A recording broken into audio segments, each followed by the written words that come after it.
Sa pagsisimula ng taong ito, maraming mga bagong motorcycle scooter ang inilabas ng iba't ibang mga branch sa iba't ibang bansa na unti-unti nang dinadala ngayon sa Pilipinas, kagaya na lamang ng kararating lang na bagong Yamaha NMAX Turbo 2025 model.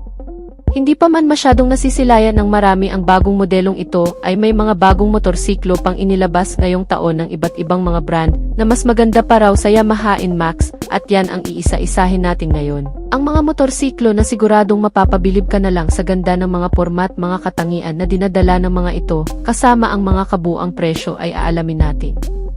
Pero bago yan, syempre, kung bago ka pa lamang po dito sa ating channel, ay huwag kalimutang pindutin ang subscribe button pati na ang notification bell para naman ma-update kita lagi sa ating latest video upload. Isway-im, DRJBT, version 3, 2025 model. Nakilala ang Isway-im, isang Taiwanese motorcycle brand na nagdadala sa Pilipinas ng mga makabagong motor na may mga modernong gamit at sarili nitong estilo.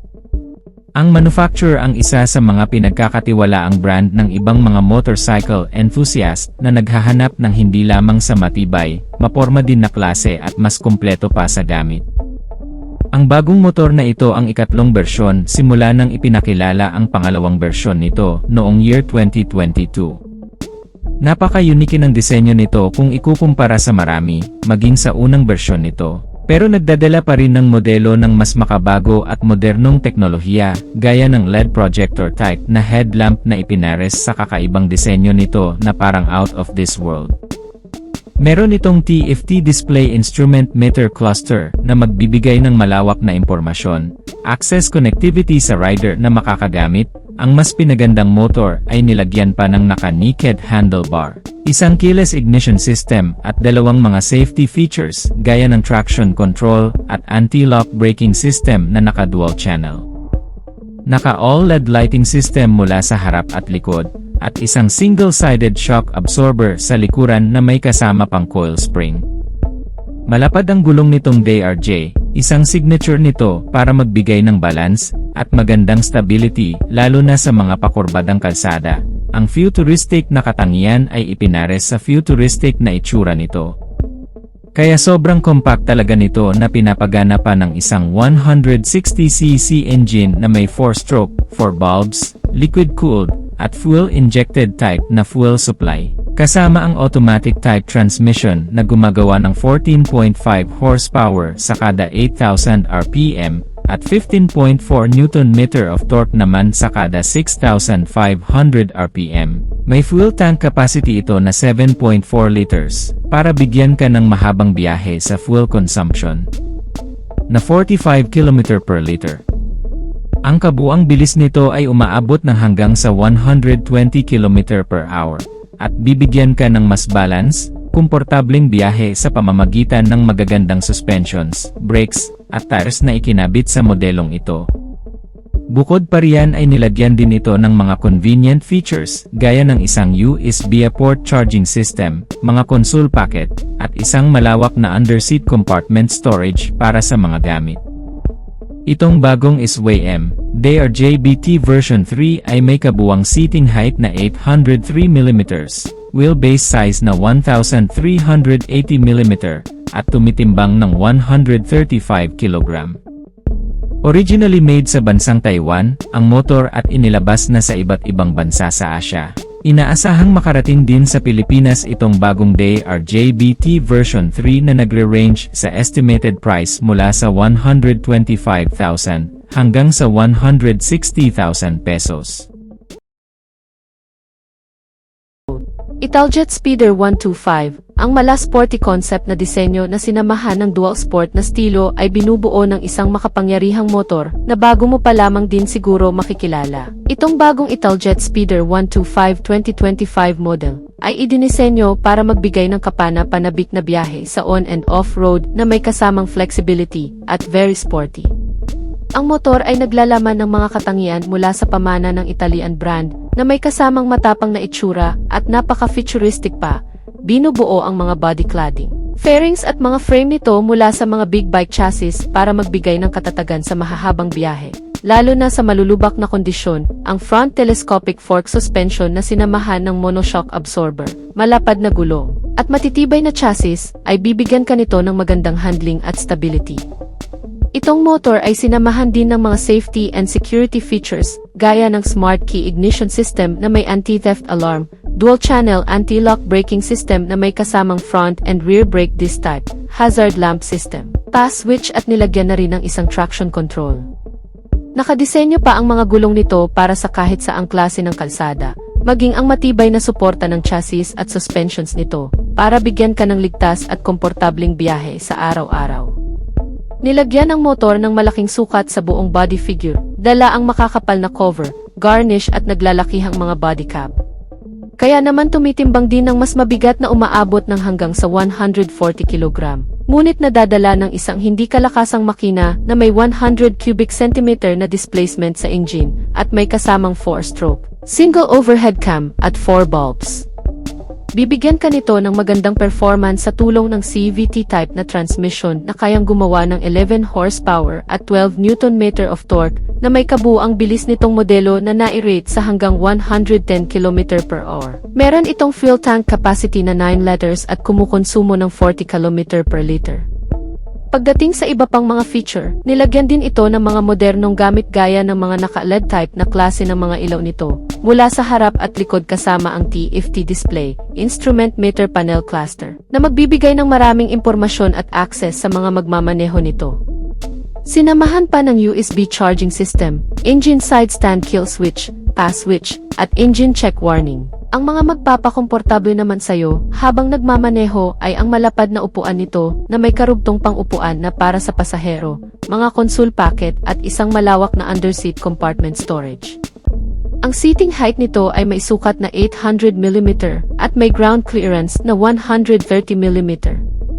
Inilabas pa lamang sa bansang Europa itong Italjet Speeder 125 o kilala rin sa tawag na dragster na may estimated price doon mula sa 150,000 pesos hanggang sa 200,000 pesos. Ang Alpha Volantes Hyper Range 2025 model, isang dual sports bike scooter na inilabas para maging bagong konsepto ng brand from Thailand na Alpha Volantes motorcycle brand. Kung susuriing mabuti ang motor na ito ay mukhang magbibigay din ng magandang performance sa loob at labas ng kalsada, na lalong mas pinagbuting mga suspensions nito na naka-upside down telescopic fork sa front, at rear suspension na center monoshock absorber na heavy-duty, fully adjustable, at may kasamang malaking cold spring, na kung saan ay nakadisenyo para sa kahit anumang klase ng terrain o anumang mga baku-bakong kalsada, mababato, malulubak, at matutubig, dala ng mas mataas na ground clearance nito na siguradong maaasahan sa mga ganong klase ng kondisyon. Kasamang makakapit na braking system na may dual hydraulic disc brake at additional safety features na anti-lock braking system. Sinamahan din itong bagong Alpha Volantes Dual Sport na Hyper Range ng isa pang safety features na traction control system para sa mga malulubak na kondisyon. At upang ma-prevent ang pagkaskid o pagkadulas ng likurang bahagi ng gulong nito sa oras na may maidadaan mo ito sa mapuputik, madudulas, matutubig, at malulubak na kalsada. Kaya naman wala ka nang masyadong iisipin pagdating pa lang sa safety features nito. Ang dual sports bike na ito ay nakakuha rin ng mga modernong gamit. Pagdating naman sa mga convenient, kabilang ang TFT display instrument meter panel na magbibigay ng magandang readout sa rider kasama ang adjustable windscreen protector, mga console pocket sa harap na lagayan ng maliliit na gamit, at isang malaking underseat compartment storage para sa malalaking gamit. Sinamahan din nitong motor ng dual-port charging system para sa mga connectivity ng cellphone ng driver at ng passenger, kasama ang maliliwanag na full LED lighting system nito mula sa harap at likuran, kasama ang mga indicator. Lighting system na magbibigay ng reliable visibility sa madidilim na kondisyon na sinamahan pa ng built-in hazard lang system para sa visual na visibility sa oras na ikaw ay biglang hihinto sa gitna ng kalsada o magpapatakbo ng mabilis. Wala pang disclosure ang brand na Alpha Volantes Hyper Range New Dual Sports Bike Scooter na inilabas nito ngayong taon, pero siguradong magkakaroon daw ito ng 180cc engine specs na may kasamang 4 valves, single cylinder, 4-stroke, at single overhead cam, at mas malakas na performance sa aktwal. Ganun pa man ay may overall looking pa rin itong motor na katulad ng mga dual sports motorcycle scooter sa Pilipinas, na siguradong magiging katapat nito gaya na lamang ng Honda ADV at iba pang mga dual sports bike scooter na bago lang din sa bansa. Ang Suzuki Access 125 2025 model, isang makabagong retro scooter bike mula sa Japanese brand na Suzuki, ang Access 125 model. Ginawa ang motor bilang entry ng brand sa retro classic scooter segment na may mga modernong amenities. Ang modelong ito gaya ng maraming kapareho nito ay nilagyan din ng mga makalumang disenyo at bilang ang rectangular shape ng LED headlamp nito na may kasamang tapalodo na chrome garnish. Kasamang makalumang disenyo rin ng mga turn signal lamp indicator, dalawang circular shape ng mga side mirror, at kulay beige na train color ng motor. Nagbibigay diin sa makalumang disenyo nito, ngunit pagdating sa ibang bahagi ng modelo, gaya ng instrument meter panel gauge, ay mas advanced naman sa iba pang mga modelo, dahil ito ay naka-TFT display na klase. Meron din itong ilang maliliit na storage space sa harapan gaya ng mga console pocket, dalawa na para sa maliliit na gamit. Bukod pa dyan, ang nagpapaganda pa sa estilo nitong modelo ay ang mga vintage na disenyo ng mga alloy wheel mags nito. May kabuang sukat na mga gulong na 12-inch, pero mga naka-tubeless na. Ang makina nitong Suzuki Access 125cc ay pinapagana ng 124.5 cubic centimeter na displacement capacity na may kasamang 4-stroke, single overhead cam, 2 valves, at nilagyan pa ng Suzuki Eco Performance Technology na nagbibigay ng extra power output at mas pinatinding fuel economy. Ang maximum output ay ipinapadala sa pamamagitan ng CVT-type transmission na kayang gumawa ng 10 horsepower at 10 Nm ng torque at may average na bilis na umaabot ng 110 km/h. Ang fuel consumption nitong Suzuki Access ay nag-range sa 60.5 km/L. Meron itong ordinary telescopic fork suspension sa front at single shock absorber naman sa likuran. Meron din itong connectivity gaya ng charging port system at security features na shutter lock system. May underseat compartment storage na katamtamang laki para sa mga gamit gaya ng kaputi at gloves. Ngunit pagdating naman sa visibility ay hindi ka rin pababayaan ang headlamp nito na naka-LED. Bagamat naka-halogen ang mga turn signal indicator nito ay magbibigay na rin ng reliable visibility sa madidilim na kondisyon itong Suzuki Access 125 2025 model. Pagdating naman sa safety features ay nilagyan din ng single disc type sa front, habang naka-drum brake naman sa likuran na may average ground clearance size na 160 mm at ang upuan ng hanggang sa 2 tao. Nagkakahalaga lamang ang presyo nito mula sa 53,000 pesos hanggang sa 55,000 pesos sa Pilipinas.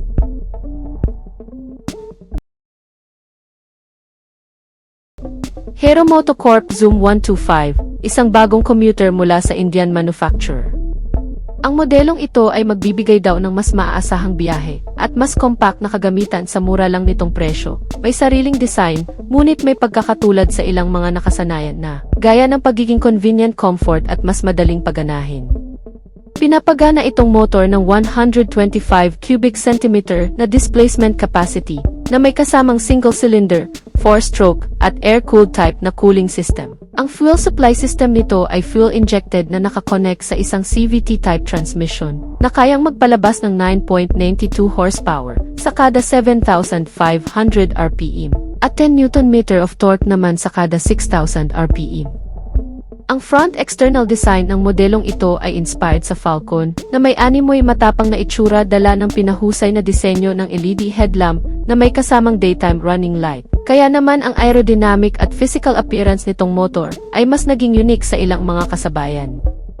Bukod pa dyan ay ipinagmamalaki rin ng brand ang pagiging maaasahan nitong motor. Hindi lamang sa performance kundi sa pagiging dekalidad, sinamahan ng matitibay na klase ng suspension sa front na naka-telescopic fork, habang single-sided shock absorber na may core spring naman sa rear suspensions nito. Ang dalawang gulong nito sa harap at likod ay parehong naka 14-inch size at may alloy wheels na naka-tubeless tires. Ang bawat ilaw nito mula sa harap at likod kasama ng mga turn signal lamp indicator ay mga naka-LED type na klase na may sequential turn signal light indicator. Bukod pa dyan nilagyan din nitong motor ng isang bulsa sa harapan at underseat compartment storage na lagayan ng gamit at isang front footboard na pwedeng pagkargahan ng malalaki pang gamit. Itong Hero Motocorp Zoom 125 ay sinamahan din ng mga modernong features, kabilang na ang instrument meter panel na naka-digital display, isang charging port system para sa mga gadget, illuminate start button, booth lamp, at turn-by-turn navigation. Kung tutuusin ay wala ka nang masyadong hahanapin dahil sa mababa nitong engine ay siguradong magbibigay din ng mas magandang fuel economy sa kahit saan mo man gamitin. Sa pagkakaroon ng fuel tank capacity na 4.5 liters ay siguradong kahit malalayo ang biyahe ay aabuti ng average fuel consumption rate na 60.6 km per liter. Bukod pa dyan, ang pangseguridad at pangkaligtasan din sa motor na ito ay hindi pinabayaan sa pagkakaroon ng front disc type na braking system at rear drum brake na magbibigay din ng mas maganda at compact na braking system kahit pa sa mga biglaan. Nilagyan din ito ng engine check warning, additional shutter lock for security, at headlight na naka-LED projector type. Inilabas pa lamang itong motorsiklo sa bansang India sa dalawang klaseng variant na pagpipilian, sa presyo na nagkakahalaga ng 86,900 rupees hanggang sa 87,900 rupees na kung direkta natin i-convert sa Philippine peso, ito ay aabot ng 58,900 hanggang sa 60,000 pesos lamang sa Pilipinas. Ang Honda PCX 125 2025 model, halos kasabay nitong inilunsad ang big brother nito na 160 Honda PCX na bagong update ngayong taon sa bansang Indonesia. Itong Honda PCX 125cc, in-update sa European market na kung saan ay may mas mababang capacity lamang ng makina na 125cc engine na gaya ng mas nakatatandang modelo nito. Ito ay nilagyan din ngayon ng makabagong disenyo sa front face design na mas naging makanto ng kaunti at bagong hugis ng daytime running light at mas pinanipis naman kumpara sa dati. Ito ay may dala ring mga modernong amenity katulad na lamang ng road sync na inilagay din sa 125cc na modelong ito. Ang bagong features nito ay makikita lamang sa range topper na premium variant ng modelo, ngunit ordinaryo pa rin naman ang makikita sa ilang mga low-end variant nito. Ang RoadSync new features ng PCX ay isang bagong connectivity team na kung saan pwede kang makipag-communicate sa pamamagitan ng full alert na lumalabas sa instrument cluster habang nakakonect ang cellphone gadget na mas nagpadali sa pang-araw-araw na gamit sa rider ang makabagong features na inilagay sa modelong ito at dahil dito ay pwede mo na ring mamonitor ang ilang mga maintenance recommendation ng motor gaya ng tire pressure monitoring, periodic maintenance, GPS tracking at GPS map. Bukod pa riyan ay intact pa rin sa modelong ito ang ilang mga nakasanayan ng features nito, gaya ng capacity ng makina nito na 125cc displacement na may kasamang single cylinder, 4-stroke at 4 bulbs na nakakonekta sa isang CVT-type transmission na kayang magpalabas ng 12 horsepower at 12 Nm ng torque na gumagawa ng average speed na umaabot ng hanggang sa 110 km/h. Meron din itong full tank capacity na 8 liters at kumukonsumo ng 45 to 49 km per liter. Ang nabago rin sa modelong ito ay ang USB charging system na dating Type A, ngayon ay Type C na. Binago rin ang dating naked handlebar na fully covered na ngayon at mas pinalaki rin ang underseat storage para sa mga ikakarga. Itong PCX 125 2025 model ay nilagyan pa rin ng mga safety features gaya ng anti-lock braking system at HSTC o Honda Selectable Torque Control ng Honda na parang traction control. Nilagyan din ito ng idling stop system, side stand engine kill switch, hazard lamp system, at smart keyless entry na may kasamang answer back system at anti-theft alarm device. Ang PCX ay nananatili pa rin sa body configuration nito na touring maxi scooter na kayang sakyan ng 2 tao na komportable sa pamamagitan ng malapad na pilyong seats nito. Ang Honda PCX ay nilagyan din ng matitibay na klase ng suspensions, gaya ng sa dati, isang telescopic front suspensions, at dual shock absorber na may co-spring para mas ma-maintain ang stability. At sinamahan din ng makakapal na klase ng gulong na naka-tubeless tire at alloy wheel na mags. Meron itong front and rear disc type na klase ng braking system na sobrang mapagkakatiwalaan, lalo na sa mga emergency braking procedure.